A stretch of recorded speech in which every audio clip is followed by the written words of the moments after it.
Party with your host, Dustin Rybka. Hello and welcome to Sex Party. I'm your host, Dustin Rybka. This week on the show with me, my guest, Cheryl Sloane. Cheryl is a sex educator. She's the brand director for Uberlube.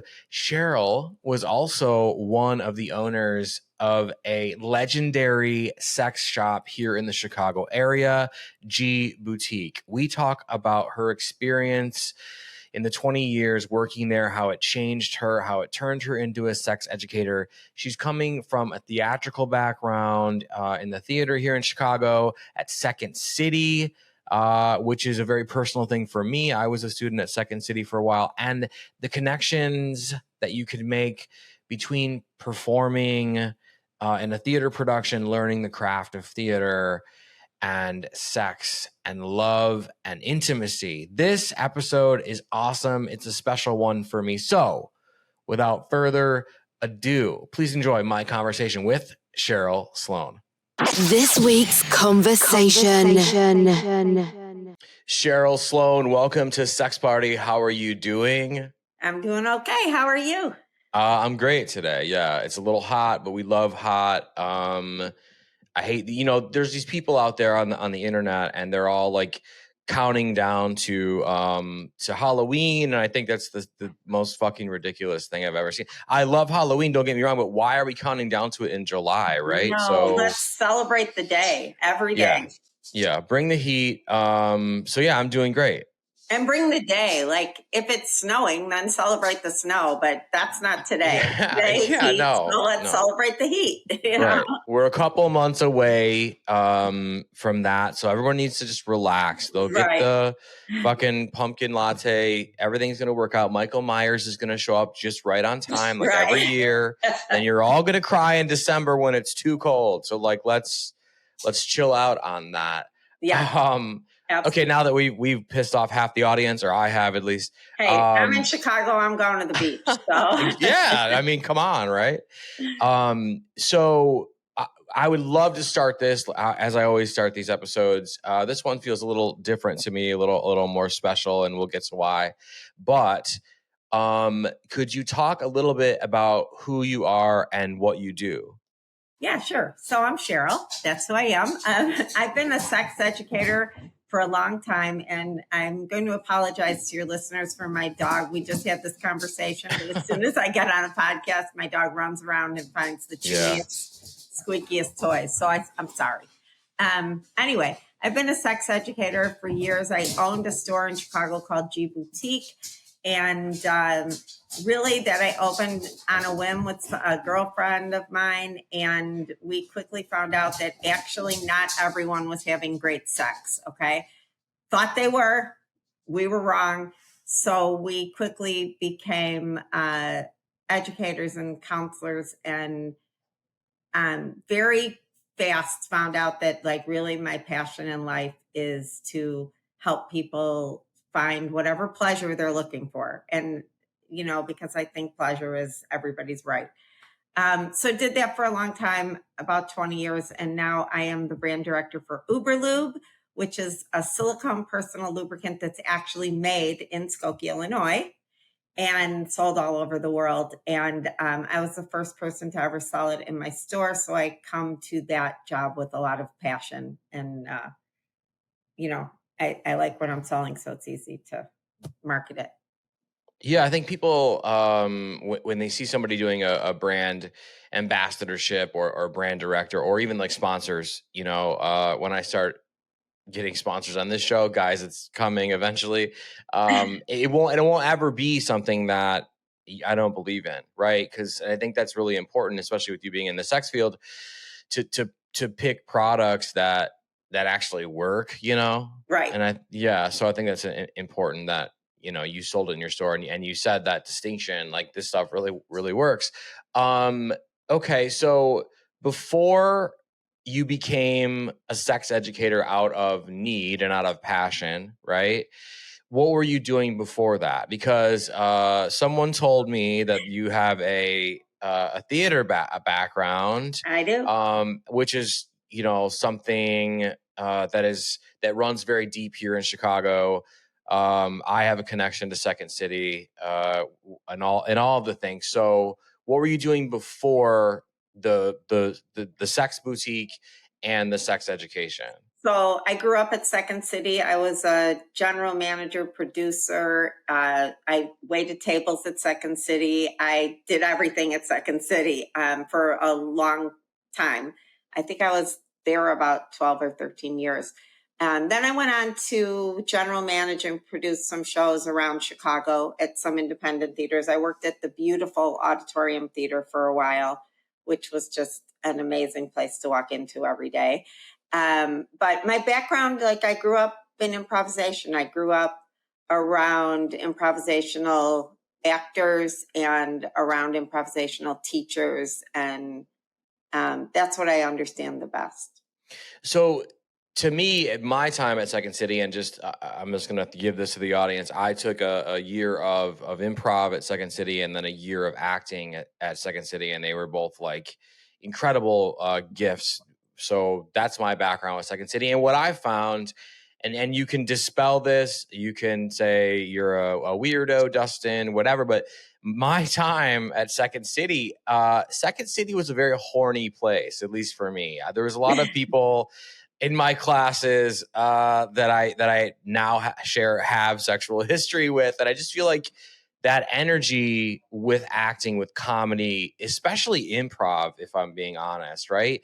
There's a horniness to it. There's a sexuality to it that I don't think a lot of people recognize or talk about. I mean, a lot of the stand-up comedians are nailing it because a lot of their funniest stuff is this like true kind of uncomfortable but fun like sexual anecdote stuff. So did you, in your time at Second City, did you feel this sort of intimate, horny, romantic energy at all in the walls there? Okay, well, let's start with the fact that I was the boss's daughter. Okay. Okay. Okay. All right. Very important plot point there. That, right? Yeah. But I totally agree with what you're saying. And I think part of it is just, kind of the age range of the people there, what you're doing in your life, and the fact that you're spending so much time. But the real depth to it is that you're bearing your soul on stage every night when you improvise. You're the closest you are to anybody when you're improvising with them on the stage. Mm-hmm. Mm-hmm. So that's where sexual energy comes from. And if the audience doesn't feel that sort of sexual energy and tension, then the scene's probably not going to work anyway. Yeah. Right? Like that's just real life. And I think that that's kind of where our society gets sex a little bit convoluted, is that we don't accept sexual energy as real life, but it is. Yeah. Yeah. And it's also like the thing that gave us all life, right? Which people just don't want to acknowledge. But, how to add to that, and I would encourage everybody to just sort of go and mill around in the lobby, even if you don't take a class at Second City. If you find yourself in Chicago, you should walk through those doors and see a show. But if you can't see a show or you're only here for whatever, just walk around and feel. It's one of the only places for me on earth, right? One of maybe 2 or 3 places that I have felt that there's just something in the walls. And to, Tina Fey and Chris Farley and Bob Odenkirk and all of these people, right? The hundreds of famous, brilliant people who have come out of there. It's hard not to feel that magic in the air in Second City, no matter what you're doing. And I think that probably adds an element to the sexuality and like the power and like the, Lorne Michaels is sitting in every now and then. It's just, it's a wild place, but it feels very intimate. Well, I think for those of people who are around long enough to have studied with Viola or even with Joe Forsberg, they always talked about sensuality. Mm-hmm. Yeah. That is definitely a part of improvisation. So, yeah. And yes, you're with all these people all day and all night. People are going to be having sex with each other. Yeah. And marrying each other. I mean, there were married couples in a lot of the casts. There were, we had our Second City babies and all that. I was just with one of them actually last week, who's now having a baby of her own. And I was there when she was born. So there you go. Yeah. No. It makes me the older generation. Well, we need some wisdom on this show. No, someone said, I'll try my best. I don't know. Well, so I mean, I just meant to. My guests always bring wisdom, and I always bring whatever this is. Right. But that's the vibe of, you're right, being with someone in an acting class and an improv class, and having to go inside yourself without being too serious. I mean, what's more sexual than that, right? Did your time at Second City quietly or slowly then influence, maybe in the background, for you to then become a sex educator? Because what's the correlation, would you say, Totally. between the theater and Second City, or as I called it, Sexual City? Is that the episode title? Who knows, right? We'll Might see. be. It might be. It might be my next door name too. I'm not opening another store, so don't worry about that. That could be, if that happens, I would love to be involved. Let me know what I can do. Maybe it's my podcast, right? Yes. Oh my God. Yes. Oh my God. Yes. I will go to war to help you, whatever you need. Okay.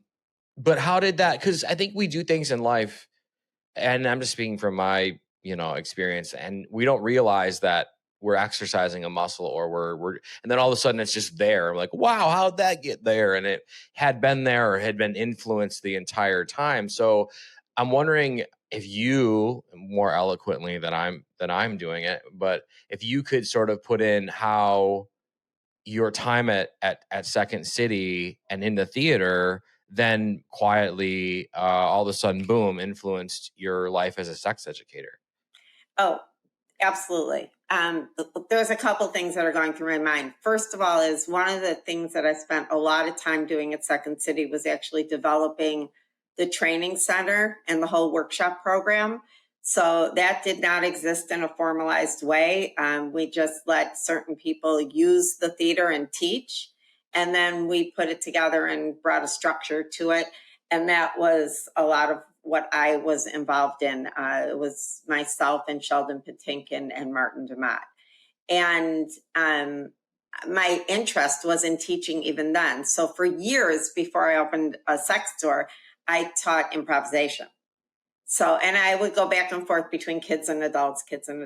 And when I opened the Second City Northwest, which by the way is where Jay first came through, I immediately started a training center in the Northwest suburbs. And so when I decided, after we opened our store and I decided, hey, we have to teach, it was like a no-brainer for me to get up in front of people and teach. Like that's what I had been doing for years. I will also say that when I opened my store, I knew nothing about retail. My whole life had been theater. My business partner was an actress. So all we knew was theater. So the first thing I did was call Craig Taylor and say, can you build a stage in the corner of my store so I have some sort of orientation and know what I'm doing? And so we had a stage in our store. And then I called Lynn, who did the sets for Second City at the time, Lynn Pustai. And she came in and helped me pick colors and do the design of the store. Gary Rudoran helped design the logo. These were all talented theater artists, right? Because I didn't know the first thing about retail. All I knew was theater.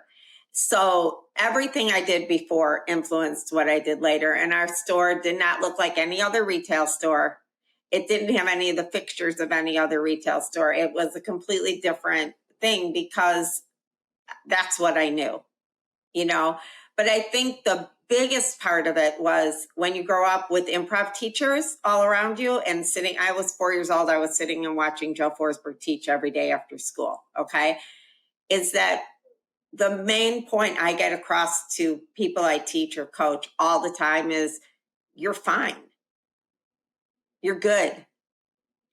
Like you're okay. And by the way, you're not the only one thinking this way, doing this, going through this. You're part of a community, right? And once people realize that, they can make a big jump into like really working through whatever they need to work through. And I think that's like ensemble is a beautiful thing, even if it's an ensemble of two, Mm, mm. you know? Yeah, I mean, what an incredible section of the interview just now, because you said so much beautiful stuff and so many incredible things. I just want to jump back quickly because you mentioned Jay Suko.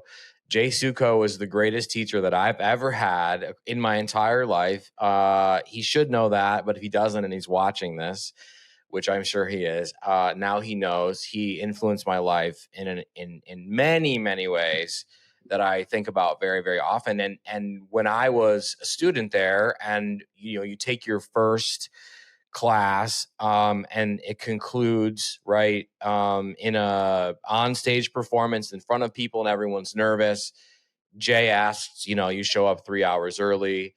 He put us all in a room. He turned the lights off. He lit some candles. We had a circle, right? And each person would step out of the circle and tell every single person what was great about them. And that exercise, that intimate thing that he did, it not only gave us the confidence to go on stage and just absolutely crush, but it changed.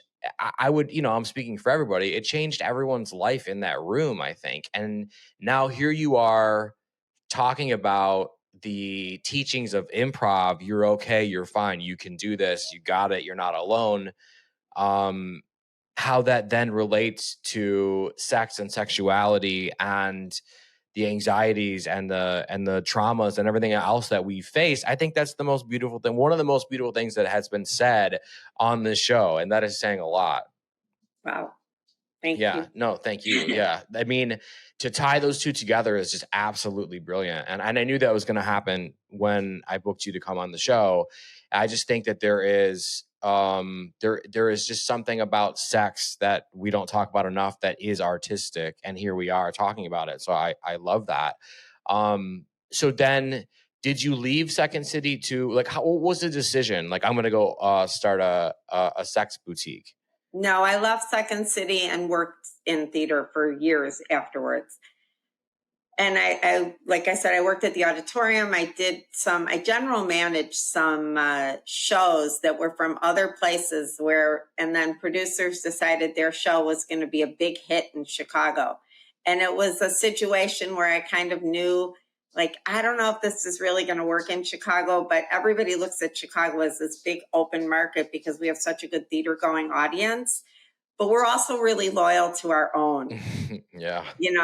So I had a few shows that didn't do that well and people lost money and, it just wasn't, that's not really fun. So, and I have always said I'm not the most disciplined person in the world, so I have to do what I like. So I get up every day and do it, Mm-hmm. So I decided I was going to take a break with that and not do it for a while. And then my dad got sick. I took care of him. And then I was doing nothing. And a friend of mine and I we were having lunch with a bunch of girls and talking about sex and talking about where do we go to buy vibrators. And we realized Chicago didn't have a friendly store. And we decided we'd open one seriously at lunch. It started out with my friend Carrie and I deciding we were going to write erotica because we couldn't find good erotica to read. And then we never wrote erotica because we opened the store. And then we figured we were going to open the store and we were going to sit there during the day and write books because we knew nothing. And it turned out to be a lot more work than that. And we didn't have the time to write the books, but we had a store for a while. And it was really a great experience just getting to know what that world of sexuality is all about and what people deal with on an everyday basis. Well, and before we get into that, because I think that's I can't wait to get to that part of the tale. But when you was it a 3 martini lunch? Was it a? It was a lot of something, boy. Okay. Because it was crazy. It was really we got this idea. We seriously started writing a business plan, and we didn't know how much money to put in there for rent. So I said, well, let's go look at some places. And we found this place that was a block from where I lived that was perfect. And we signed the lease and said, I guess we're doing it, so much for the business plan. It was crazy. It was like, I don't advise anybody to go into business the way we did. But then again, I do advise people to be completely out of the box if you're going into a business, because that part worked for us. Yeah, and you need a bit of both, right? Because you can't make it just with one side of the deck. You need the Joker card in there somewhere to be kind of, I mean, to make it, especially today in anything, you have to be a little crazy, and I think that's always been a thing. But what I've heard about G Boutique from many people, and what I've read is that, and you've already said, like, it was different, right? You built a stage in there. You needed that theater energy, which I'm fucking fascinated with, right? Because we touched on how it's all the same kind of intimate, horny, romantic kind of a vibe happening. And so you built this place. It already looks different. You got a stage in it. You had set designers like coming from your theater past and building this sex boutique. But what I heard is this is almost like, it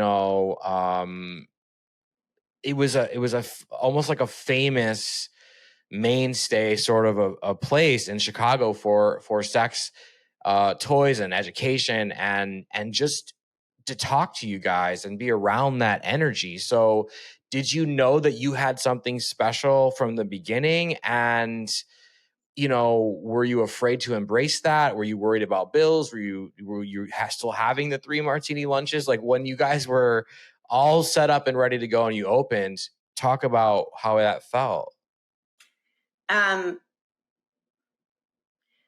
I guess there's always a little bit of fear, or why would you do it, right? Like, I guess that you have to follow that fear a little bit. But we really, and so I guess we had a little healthy dose of, are we crazy? But my whole thing was I needed to create a place that I wanted to be in every day. And I'm not a shopper.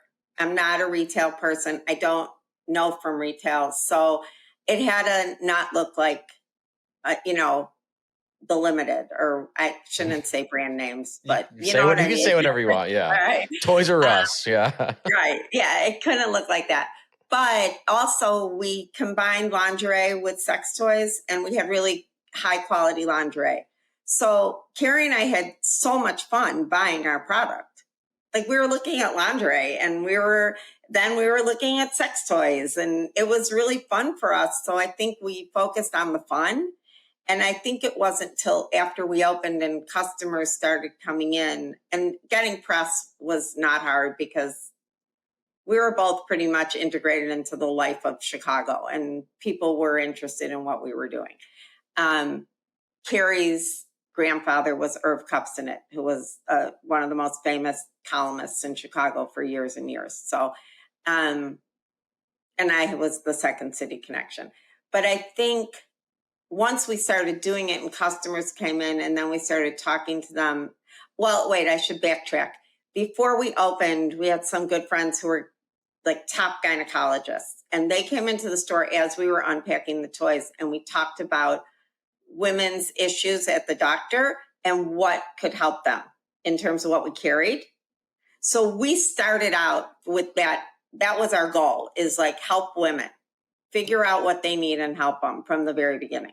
So we knew that we were going to be education based. Like, that was part of the plan that never got written, so that was in there, and we were having a good time with it. But I think it was when customers really started coming in and talking and sitting on our little pink sofa and taking out books and sitting in our little book corner and stuff, that we realized, wow, we've got a lot to do here.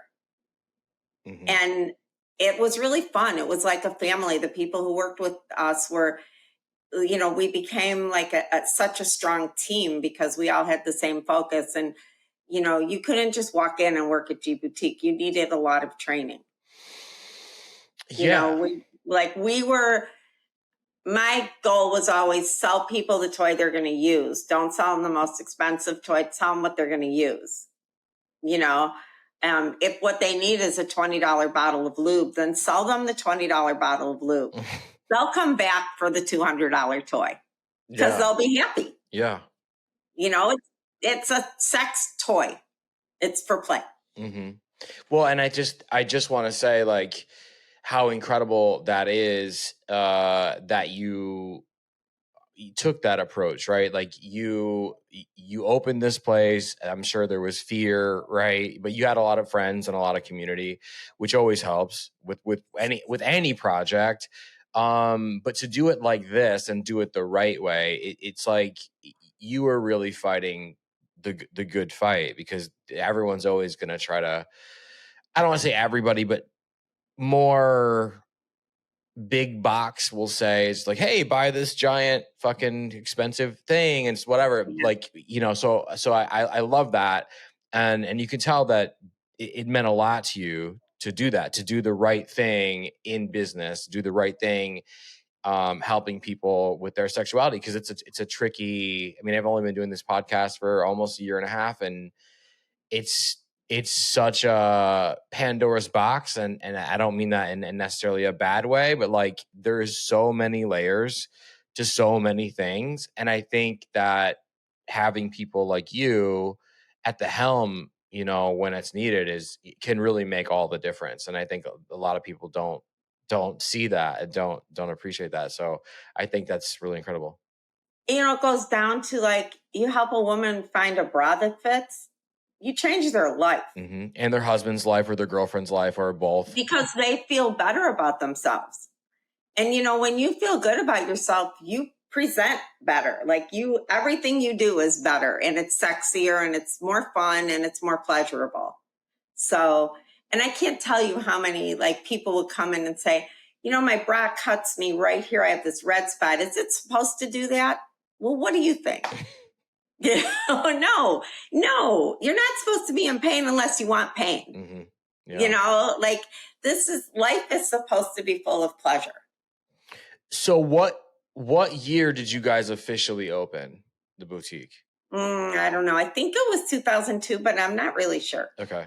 I'm not good with years. Right. And but so we were open for about 20 years. Right. And we opened like just a little bit after that whole, like, you know, we had sort of a little small depression recession in our country. Mm-hmm. And it was kind of fun because we opened sort of at the bottom of that so we could only go up. Yeah. You know, so life was good. Right. So you're unpacking boxes, the gynecologists are coming to chat, and then you have this different looking place that would go on to become legendary, right? But not yet. You're in the beginning stages of this. You're excited. You're nervous. What's going to happen? I don't know. Am I qualified? No, but fuck it. Let's do it anyway. At what point do you realize, like really realize in your body, in your mind, in that core place, that this is more than just a sex shop? Was there a moment? Was there a customer that just hung out all day? Yeah. I guess there were a couple of things. For me, there was a customer who came in who had just gone through chemo and gone through, you know, pretty harsh cancer treatment, and was also having relationship problems and just really down. And I didn't actually take care of her. The woman who worked for us did, and who was amazing, wonderful human being, still is. Like, I'm still in touch with her. She's fantastic. And she bought a nightgown and maybe a little toy or something. And it was just, her story was hard. You know, it was hard to listen. It was just sad. And she came back like 2 weeks later and said, I just want to thank you guys. It's the first time I felt good about myself. And it wasn't that her life changed. We can't cure cancer. We can't get her husband back. We can't do any of that. But she felt good about herself. And then that was kind of a moment where I was like, oh yeah, we have to do this over and over and over again. Like, that's what we're here for. And that was really like kind of the theme of what we did every day. There's going to be lots of people coming in here. We want them to walk out feeling better about themselves. Yeah, and like what a switch over that must have been, because you probably were feeling it kind of, but like you're worried about the bills and which dildo didn't make it on the truck this week and like whatever, and then I think before that it was just about it would have been more like we want them to have a good time. We want them to walk out having fun. We want them, and it wasn't quite as deep set, like, because honestly, I thought everybody was having good sex. Like, I really thought like sex was just a thing. You started doing it. It was fun. You kept doing it more. I didn't realize that like there's so many people out there who have things that they have to work through in order to get to pleasure. yeah. So when I realized that, it was like, oh, wow, we have a mission. Like, this isn't just a party, it's a mission, And I mean, it was still a party all the time. You could do both. You're on Sex Party right now. You could do both. You could. Right. Yeah. It was a party every day. Yes. It has to be a tightrope walk between meaning and chaos always. That's just my shit. And that's why you're perfect for the show. That's why I'm so glad you're here telling this story on this podcast. It makes me feel happy and fulfilled. So I'm so glad you're here. And I want to ask, so you help that woman, she becomes a friend, and that sort of changes the mindset moving forward. So then how did you approach really sort of in a short, and I'm sure some of the people coming in maybe were nervous, like husbands that need to spice things up that are lost or whatever, boyfriends, but then like women who like whatever. Did you then like have a system to like get to know people quickly and get why they were there and tell their story, or how did that work? I mean, that it was, first of all, when you're in the sex toy business, everybody wants to tell you their story. It's not really that hard. Okay. Like even now, like in the lube business, if you just say I sell lube, immediately something personal comes out of the other person's mouth all the time. And, you didn't ask, Mm-hmm. but, it was kind of a thing we developed. It like you developed while you worked there, and it was based on giving people space and knowing when and how to approach them. So, we used to sometimes joke around about people would do laps around the store. Like, you always greet somebody when they walk into your store. They're coming into your home, right? Hi, how are you? And my rule at G was that you were never supposed to say, how can I help you? Mm-hmm. Or can I help you? Because to me, that's like saying, if you're not going to buy something, will you please leave? Yeah. Right? So what you were supposed to say was just, here we go. Ranger, no squeaky toys. Okay. What we were supposed to say was just like, hi, how are you? Like how we started our conversation today. How, it's hot. What are you doing? I love it. It's summer. Let's, just create a dialogue with somebody and then leave them alone. And they'll usually come back to you, or you can find a way into their needs organically. And, but and people were really nervous, we offer them a glass of water or open a bottle of wine or whatever it takes. And you sort of feel that out as it goes, but not how can I help you? Right. Not what do you want? Yeah, right. It was never that. Yeah. It was, now sometimes people did walk in with intention, and we're like, you look like you're on a mission. What do you need? But for the most part, it was, how you doing? Yeah. Cause there's just like there is in the theater. And we talked about that same energy. There is like a rock and roll energy to sex and operating a sex store. It's like being on tour every fucking day, and to find these systems and things that work for people. Like people want that. They want to be left alone just enough, right? But they also want to know that you're there if you need them. So that's a balance, but it's all rock and roll, right? It's all like, hey man, it's cool, bro. Like whatever, and that's a tough balance to strike for some people. Obviously not for you, but. Well, I think, and I think this was true for people who worked at G, and if they worked there and stayed, that if you really care about that person who walks in the store and you really care about making their life better that day, it's not so hard. Mm. It's hard if you're there to make the sale.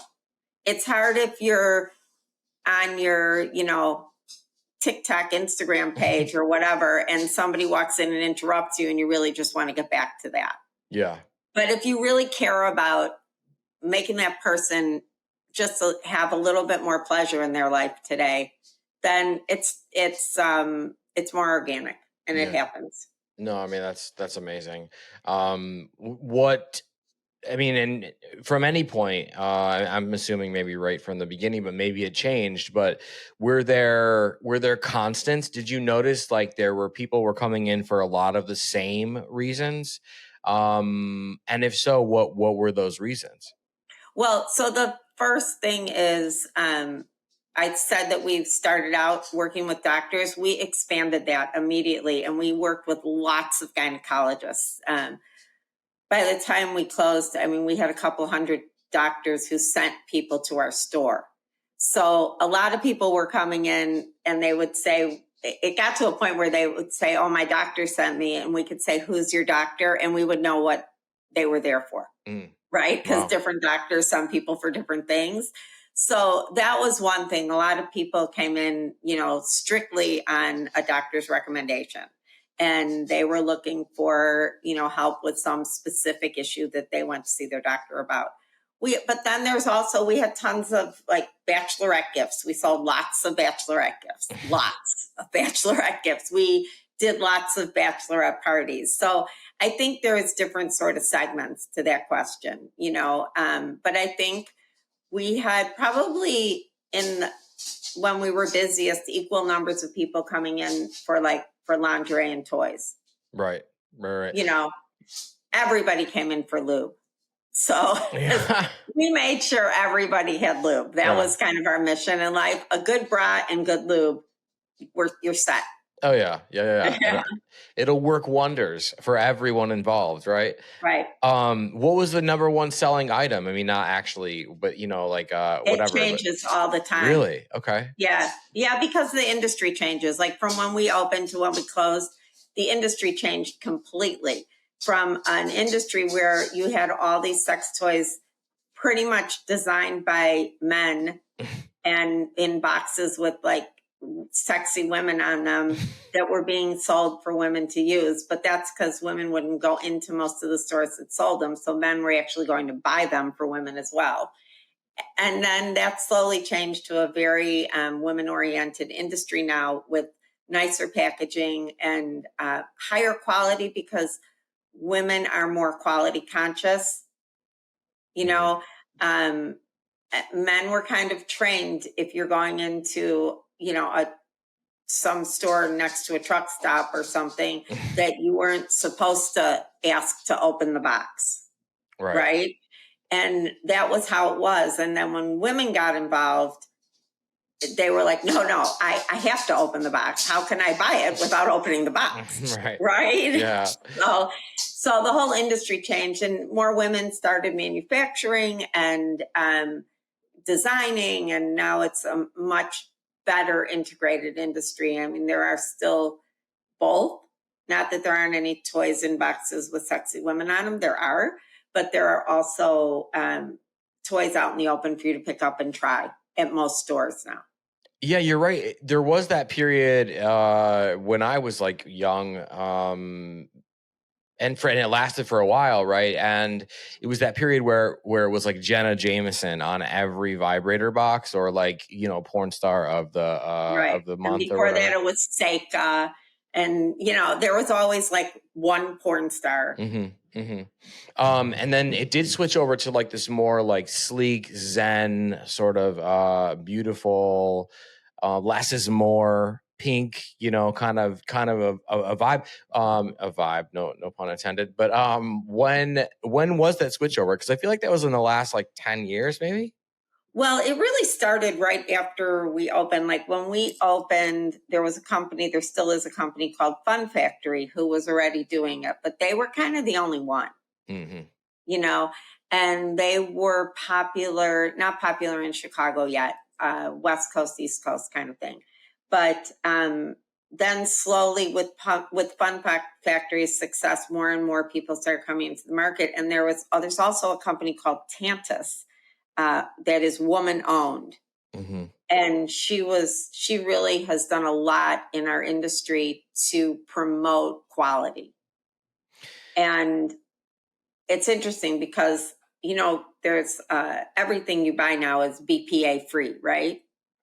Well, before we opened, BPA was mostly used in sex toys and baby products. Mm. And the people in the sex toy industry were screaming and yelling about it for years, the women only, because, BPA is harmful when it heats up. Well, if you put something in your vagina, it's probably going to heat up. So there were people in our industry saying we shouldn't have BPA in our toys, but nobody was listening because there still is very little control on sex toys. As soon as it hit the baby industry, everybody started listening, which is great because people listened. And then there was more money behind the campaign and all that, and more of an awareness. So now, everything is BPA free, and now it's important for sex toys to be that way as well. Yeah, and we should explain, if you would, what BPA is, just so they know. Phthalates, which has been linked with carcinogens, basically when they're released, and I'm sure there's phthalates in everything. It depends on how they get released, and they're used in different kinds of plastics. So, and I will say that because I've now been in this industry for so long, you can find both sides of every issue of things that are good or bad for you. But my point is just more that there were women involved, and so people had to pay attention. Yeah. And I mean, yeah. And of course, once the babies things happens, then that's the catalyst to the whatever. But exactly, which is good again, right? No one's trashing that, but it is kind of fantastic. I mean, that's what you have to do if you want people to listen. You have to find their sweet spot, right? You have to find what they're going to listen to. It's always the baby. Look at the baby. Right? Exactly. So operating the store, you said for around 20 years. And we talked about the person that's the woman with cancer and the husband issues that sort of changed you, right? But were there other experiences that made you you could just you had those moments where you could just feel your life changing and shifting? Yeah, I mean, we had those experiences all the time. So honestly, it was constant. We were constantly in other people's worlds and learning and helping. And when you saw, people make a change for the better, it's so gratifying, right? I mean, and all kinds of different change. We had somebody come in once, a woman who was buying all this stuff because she was going to have an affair, right? And she was so excited. And, I'm not to judge. I'm not going to judge what she's doing. That's up to her. But I just happened to say to her, and I don't know what the words were, but something like, I'm so happy for you that you're finding pleasure. I'm sure you've tried all this stuff with your partner already. And good for you for going out to find pleasure, and she came back 2 weeks later and said, I said, so how was it? And she said, I canceled. I didn't go. I used it all with my partner instead. Wow. And I did not plan that, right? I just said it because, I felt in my heart, I know you're doing this and I know you're excited, but are you sure? Because there's ramifications to all of our actions, right? And if it's not an open relationship, then somebody's getting hurt, right? So, but I know that that's true, but that's not why I said it. I just said it because I thought, oh, she's so open about this. She must have already tried everything. And so that those kind of moments like really make a difference in your life because you helped. Yeah. Well, I think what strikes me about that conversation, because I've been known to be a little, I guess, like devilish or more than a little, but whatever, is that you said that without judgment. And I think y- you said, I'm so happy you're finding pleasure, and you must have tried everything. And you weren't like like judging her, like ringing things up, like looking at her, funny because she's going to have an affair. I mean, I'm the same way, where it's like I don't know what's happening in another person's mind and another person's body. And I've talked, till I have been blue in the face about my history with dating, and how I was just like this single club promoter guy, and most of the women that were coming to me for sexual pleasure or emotional pleasure were in a relationships, and I had my own system of like, do I get involved with this or do I not? And I've said famously, oh Jesus, no, I'm not famous, but I've said infamously that I 90% of the time I did get involved with these women. It wasn't something where I was stealing someone's, they were coming to me. And so I'm sure people judge me for that. And that's fine. That's whatever. But for me and for them, I never looked at them like, how dare you? That's gross or whatever. I was just like, okay, like you're not getting what you need, whatever. I'm happy to give it to you because I'm attracted to you and you're a guy. So like for you to say to her, I'm happy you're finding pleasure, and to do it without like looking down your nose at her. I think that is, we need more of that in life, but especially in sex. Right. Well, because truly, my mission was experience pleasure. Don't hurt somebody else, Mhm. but experience pleasure. Mhm. If you're not, like you just said, I agree with what you said. If you're not getting pleasure, you have the right to it. Yeah, and somebody deprived of pleasure after a while, can go a little crazy, can go a little nuts in ways that I don't think that we understand fully yet. I think that, oh, I'm good. I haven't had sex in this long, or I haven't gotten off or had an orgasm. That stuff, I'm no expert, but that stuff affects me personally, um, and other people that I've been involved with or know or talk to her on the show, in ways that manifest months, years down the line in wacky ways. So I think that there is this correlation of judgment that someone who's been deprived of pleasure, it's like, well, it's their fault. Like, no, you don't really know. I mean, everybody should take responsibility for their own actions, but I think for you to be doing all of these things and not judge who's coming in the store and buying things, why is she buying a leather mask for her mistress or whatever? You're not judging that. And I think that makes all the difference. Yeah. We tried our hardest. I mean, I will say there were times when you did judge, but it was mostly not because of what kind of sex somebody was having. It was mostly just because they were a jerk. Mm. Like if you're being a jerk, you're a jerk. You're probably a jerk a lot, so, but it wasn't, you can have whatever sex you want, but you have to be nice. So what kind of jerks were they? Like they were just like mean and didn't Yeah, like mean, talk down to people, kind of jerky, yeah. that kind of stuff. Well, But, we can judge them. That's fine. yeah, right. I have no problem judging them, actually. Yeah. If you're gonna be an asshole, you're gonna get judged. Right. Or like, like the famous, I don't know if it's famous, whatever, the story about like the divorced person who goes on a date and just talks bad about their ex, and you're like, well, I don't want to be with you. Like, that's Right. scary, Yeah. Like, insert my name in there. I don't want that. So, Exactly. It's just like that. It's like if you're just being a jerk, you're just being a jerk. And Yeah. you try to like diffuse that, but we're a retail store, Mm-hmm. Selling sex toys. So like, right. be nice, dude. Yeah. Right. Seriously. So did you feel yourself like immediately slip into the title of sex educator, or was it something that happened over time? And then obviously you're still in the sex education field, but when did you feel like, oh wow, I'm a sex educator? Well, we started teaching classes within the first year that we were open, because everybody wanted them. People asked for them all the time. But I wasn't the only one teaching. I mean, the staff were teaching too.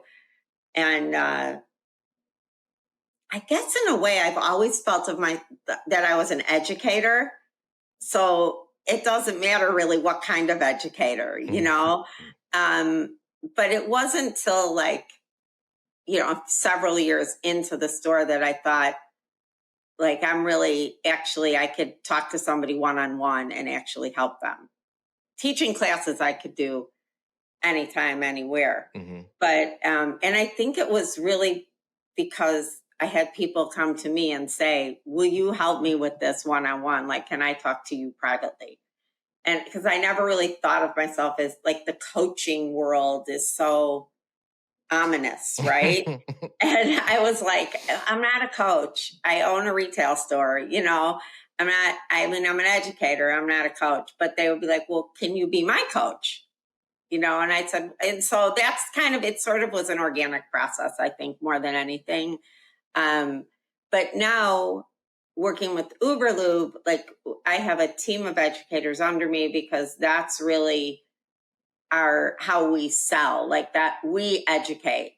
We go into stores and we educate the staff and we educate the store owners and we talk to the public, and we're all about taking the stigma off of lube and showing people that lube can be pleasurable at any age. It's not just something you use because, I need lube, I'm dry. It's something that you incorporate at a young age and use it all your life. It's fun. And it makes, I always say lube makes great sex better. So we're educators all the time. And also because I'm not really a salesperson. I know I sold stuff for years, but I don't really I don't know how to sell. If you asked me about the paper towels on my counter, I'd be like, yeah, they're okay. I don't know what brand they are, but so if I don't love it, I'm not selling it. Yeah, it sounds like you were more of a matchmaker, right? And you were matching these people's needs that maybe they had an inkling, okay, this is whatever. And you're like, actually, this would be a better match. So it sounds like you're more of a matchmaker than a salesperson. And you said earlier, you're not going to just sell them the super expensive thing to sell them. So it sounds like you're more of a magician, really, to be honest, but more of a matchmaking magician. Witch, it's okay, you can say it. Oh, we love witches on the show. I've had witches on the show, and it's So yeah, you're safe here. Okay, and then did you further your sex education journey? Did you just start reading different things? Did you? Yeah, absolutely. We all did. We read every book we sold. Mm-hmm. We just, somebody had to read every book we sold. And, and then it became interesting because when people are saying I want you to help me, then you really have to consider modalities, right? Mm-hmm. How am I going to help this person?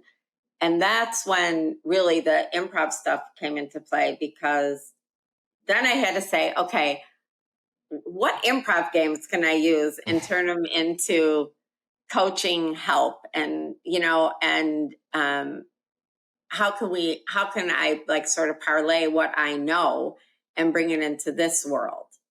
And so that's when I guess I kind of formalized, here's what I'm doing, mm-hmm. And I don't know if if you probably never knew Martin DeMott, but Martin DeMott was kind of one of the improv gurus, right? He was everybody's teacher, and he studied with Viola, and his aunt was Joe Forsberg, and one of his very famous lines, which he has many of, but the one that we all use the most is, "You are pure potential." And you go, that was my sort of theme. Every time I would meet with somebody, I went in thinking, this person that I'm talking to is pure potential. They already have it in them. I just have to dig down and find it. Well, first of all, that's incredible too. I love when you fuse the theatrical Second City world with, because what's crazy about improv, and just speaking from someone who did it for a while, is you find so many uses for it in normal real life after you've like gotten out of the classes, and here you are applying that to sex and to solving people's problems and issues. Were there common things, and how much of it was anxiety, right? Because I feel like there's so much sexual anxiety, and I kind of dive in and out of it on this show with guests, but it's so real, and I just feel like nobody is really addressing that. So I wonder, when you were meeting with people and you were using these beautiful methods and techniques that you would learn from Second City and from theater, when you'd come up against the problem, the issue the person was having, that they're pure potential, they can't quite see it because something's blocking it. Was it a lot of the times it was anxiety and self-doubt, or was there another person that maybe looked down on them? Or Well, that's such a big question. Mm-hmm. I mean, yeah, it's anxiety, but really if that's sort of a given. You just have to figure out what the anxiety is based from. Like, what are your stops and goes? What makes you want to have sex? What makes you horny? But really, what makes you want to have sex? And what makes you really not want to have sex? Because, there's sometimes where you can meet somebody and you're kind of attracted to them, and then something just happens and you're like, no. Yeah. Right? It's not there. I'm not feeling it. Right? What is that thing? Right? And what is the other thing? Like, what are your stops and goes? And what's the history behind them? Yeah. Right? So you start pulling that out, and then it's not really about anxiety. Anxiety is like a huge word that covers everything, but it's about what's behind that anxiety. What happened? Why is this a stop for you? Why is this a go for you? And how can you then relate it? Like, how can you say that? Mm-hmm. How can you say to somebody, look, I don't like when you touch me there. I know it's something you like, but it makes me uncomfortable, makes me want to not have sex with you anymore. I want to stop right now. So I'll keep going if you just don't touch me there.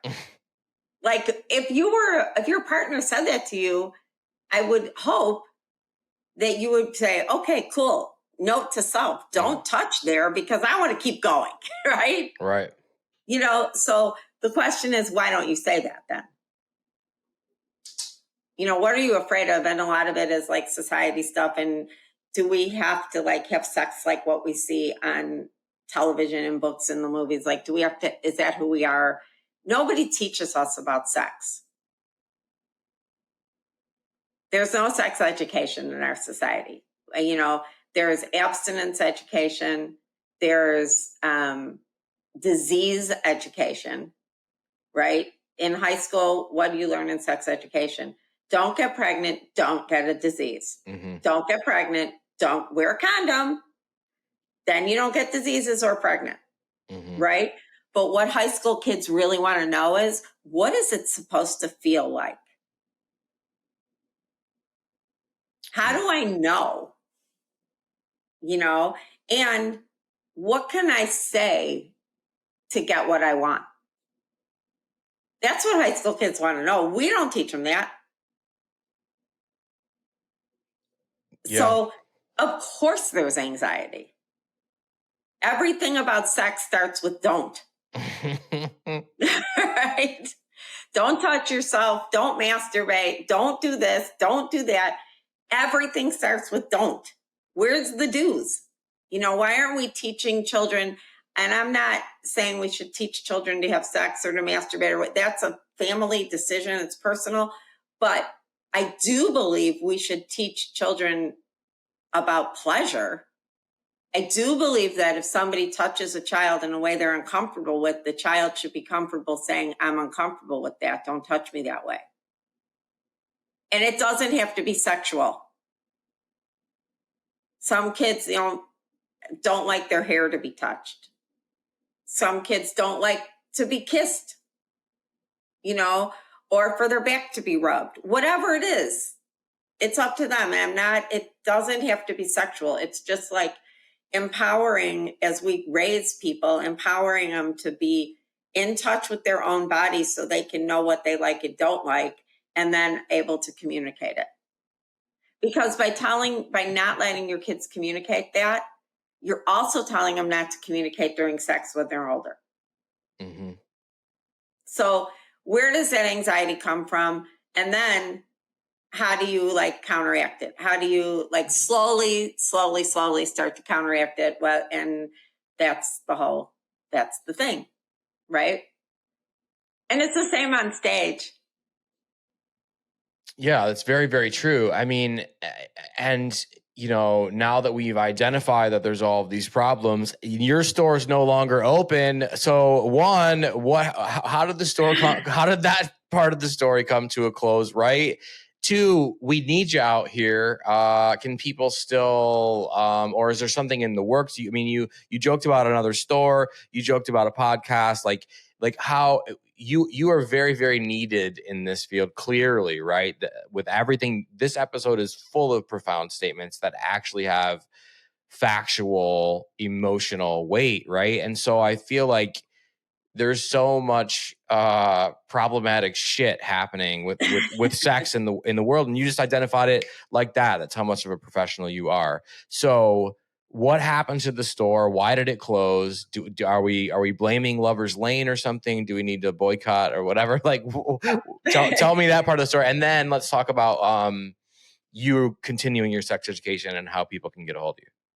Okay, so in the beginning, you said when you opened the store, was it about numbers and budgets and things like that?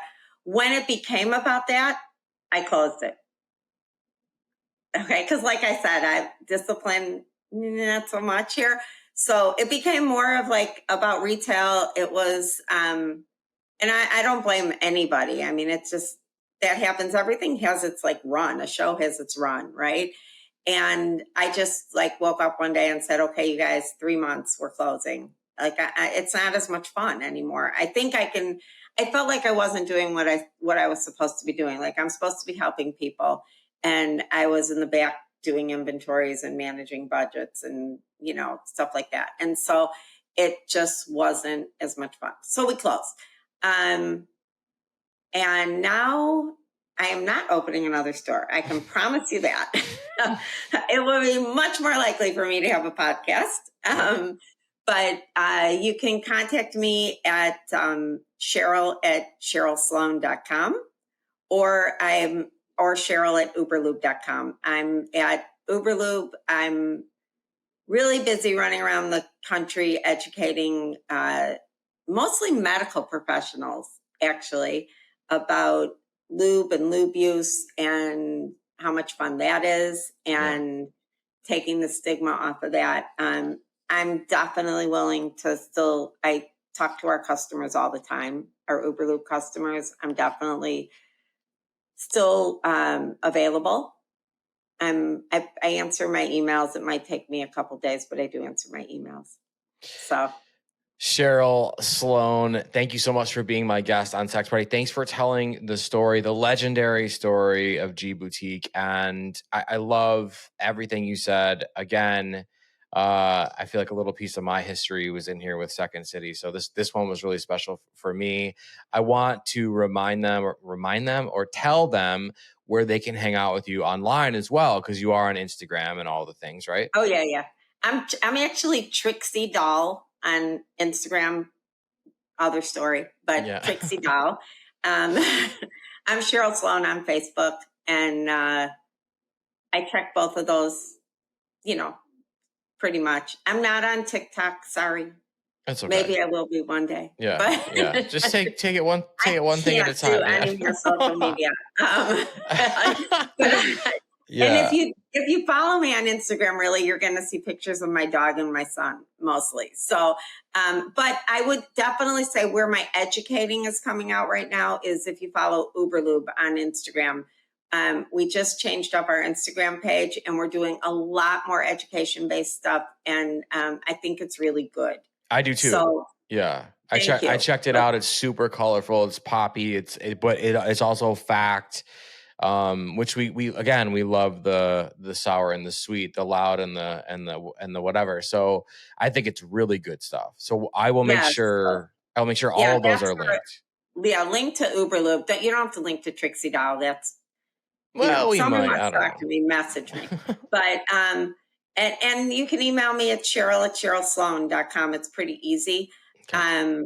But Uberlube is where most of my education stuff comes out now. Amazing. Really. And there's so many more sex educators now. Oh my goodness. Like they're all over the world, and they're really getting great training, and there's lots of stuff out there. I'm always available to give recommendations and talk to people. So there you go. Thank you so much for being here. I'd love to have you back, so we'll have to set that up to continue the story. There's so much more to talk about. So thank you so much. Sure.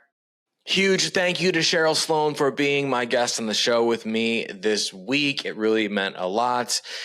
If you guys want to see more guests like Cheryl, if you want to see Cheryl again because she's coming back, there's a couple different ways you can show that love, that desire, that appreciation, that wants for more Sex Party.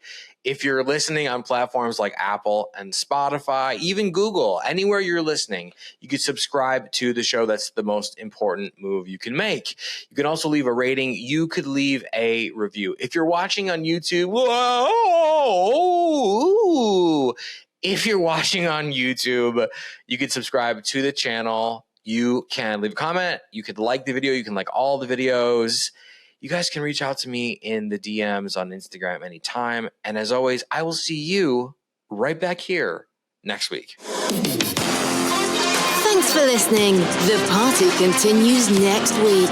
Click subscribe and let's make this a regular thing. Follow the show on Instagram and Twitter @SexPartyFM. Follow Dustin @DustinRybka.